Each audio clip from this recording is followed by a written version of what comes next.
History of Australian Opal Cutters. In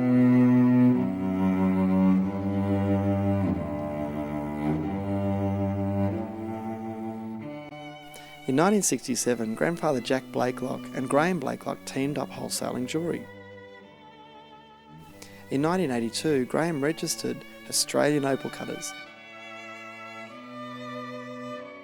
And in 92, Jason, his son, teamed up with his dad, and in 1993 the CBD workshop began, selling direct to the public. In the last 20 years, Australian Opal Cutters has established itself as a market leader. Opal, the lucky gem from the lucky country. Opal's known as the Noble Opal, Australia's National Gemstone and the Queen of Gems. In the Bible, God's throne is described like a sapphire. That's black opal's base colour, surrounded by a fire like a rainbow. That's a very good description of a black opal. And again in Revelation, the throne of God is surrounded by a rainbow like an emerald on a sea of glass like crystal, and that's a very fitting description of crystal opal. It's alleged that in the 19th century, diamond cartels purchased the only European opal mines, closed them down and then claimed to jewellers, all the good opal is mined out. Up until this time, opal, not diamond, was the engagement ring gem of choice.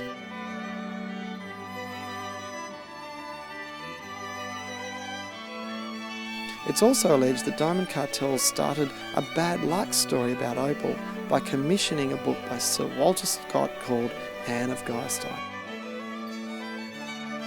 In Roman times, opals were highly sought after as a protective talisman in battle.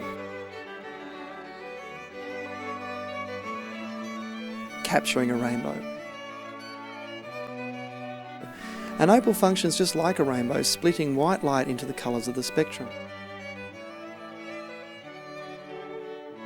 Precious opal shows a variable interplay of internal colours and does have an internal structure. At the micro scale, precious opal is composed of silica spheres some 150 to 300 nanometres in diameter in a hexagonal array. These ordered silica spheres produce the internal colours by causing the interference and diffraction of light passing through the microstructure of opal. It's the regularity of the spheres and the packaging of these spheres that determines the quality of precious opal. Opal is possibly 5,000 times rarer than diamond. Australia mines 97% of the total opal mine worldwide and is renowned for the world's finest opals and 100% of all black and boulder opal. If you look at the graph, man-made diamond produces 500 million carats per year. Natural diamond has 130 million carats, whereas opal produces only 1 million carats per annum. That would make opal 130 times rarer than natural diamond. Anecdotal evidence suggests, however, that tanzanite has 100 miles of mines in production. Now when we compare that to 20 miles of black opal, opal is 5,000 times rarer than diamond.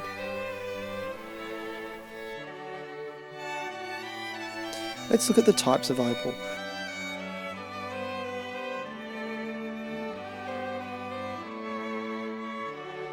Opal occurs in the Great Artesian Basin, an ancient inland seabed where sedimentary sandstone provided the right geological conditions for opal creation. As the ages passed and the seas receded, sea creatures were isolated, marooned and opalised.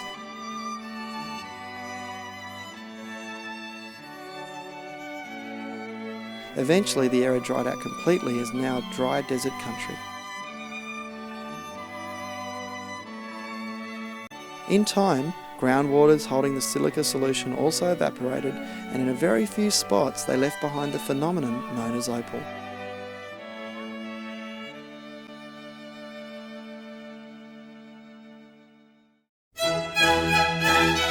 We have four main fields: the white, crystal, boulder and black opal.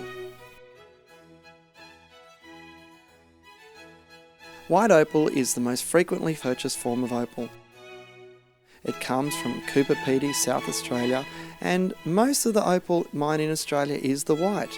Subsequently, it's the most affordable. When we cut this type of opal, we get a yield of about 50%, losing half of the material, and it's basically a hydrated silica with magnesium oxide, giving it its white appearance. Crystal opal is a great example of what we call the miner's test.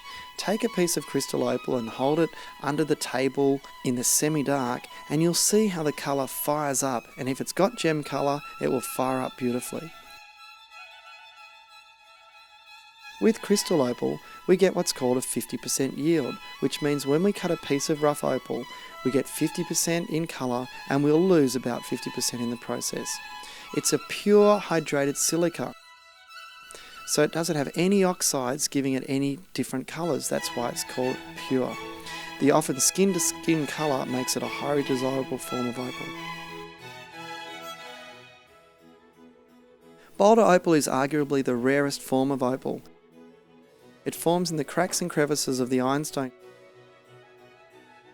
And because of the seam form of colour, most often has an irregular shape and surface. And because of native title legislation and the requirements to backfill open cut mines being very, very expensive, it is limiting the supply of this opal and making it very difficult to mine.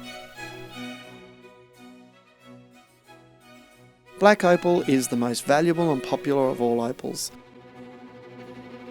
Gem black opal is where the colour sits on top of a black base called potch. It's crystal opal filled with black or grey iron oxide. This forms what we call a black storm cloud behind a rainbow, which, if you've ever seen a black storm cloud behind a rainbow, makes a rainbow a lot brighter. And this is exactly the same principle. It comes in all the colours of the rainbow, with red being the rarest and most expensive. The fire in the opal is any colour that displays a very intense sheen.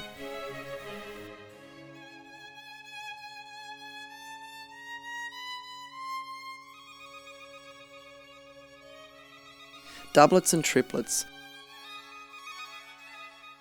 Doublets have a thin layer of crystal opal bonded to a backing of potch or ironstone.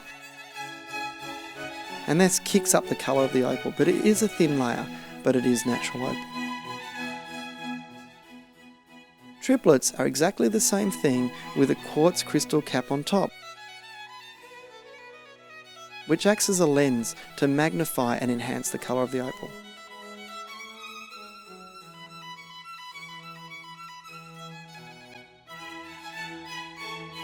Created opal is laboratory grown, invented in Australia by the CSIRO, and has a similar chemical composition to the physical properties to that of natural opal, and is equally as beautiful.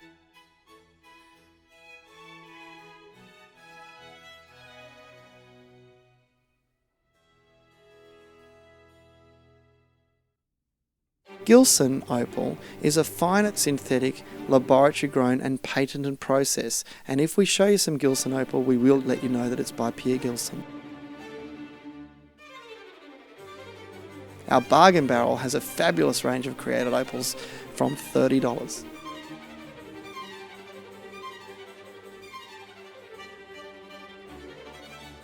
When we value an opal, we have to assess over 13 characteristics to finalise the actual value.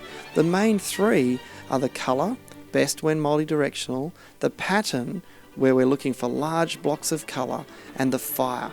That's that bright, brilliant colour that comes in any of the spectral hues.